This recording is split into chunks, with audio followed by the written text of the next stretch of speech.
Почитувам колега, мене не ми е јасно што браните и кого браните. Со оваа изјава што кажавте дека во село Пчиња децата немат информации дека носат вода, ја пред малку бев многу доследен. Земете ги извештаите од Заводот за јавно здравје, каде што на месечно ниво задолжително се прават анализи на вода од сите локални населени места. Стоја таму. Вие сте свесен дека во село Пчиња имаме дива локација која е преку 70 години и дека во сите подземни води има толку тешки метали што тоа веќе нема до сега колку пати не е кажано. Проверете информацијата, јас најодговорно стојам овде и доколку ова информација дека децата носат вода не е точна, овдека јавно ќе се извинам. Затоа што Пчиња нема водовод. Самото училиште нема вода. Од каде ќе пијат? Значи носат вода.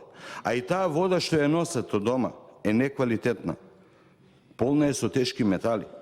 Значи, во прилог на ова, извештаите од Центарот за јавно здравје. Куманово план е ново формирана работа. Овдека збориме за проект кој е готов, кој е направен, за кој проект уште 94 година со средства од самопридонес се обезбедени цевки за тие 12 километри.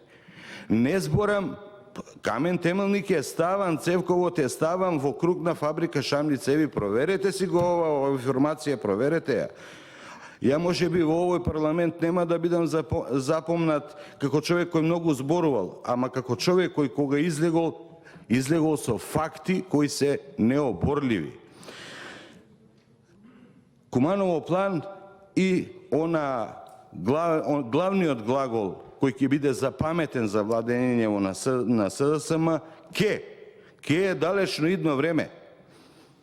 Ке е далечно идно време. Овој проект, значи од 94-та веќе е почнуван, па е забораван, па е ветуван. Има потреба од него. Спомнавте, општината била блокирана со 5 милиони евра. Долгот на општина Куманово е скоро 70 милиони евра. Господинот Максим Димитриевски призна 17 милиони евра. Оваа власт баханалиите на Дамјановски ги покри со 2 милиона евра. Што браните, колега? Како ќе излезете кај вашите гласачи во Пчиња, во Студена Бара, да им објасните? Благодарам.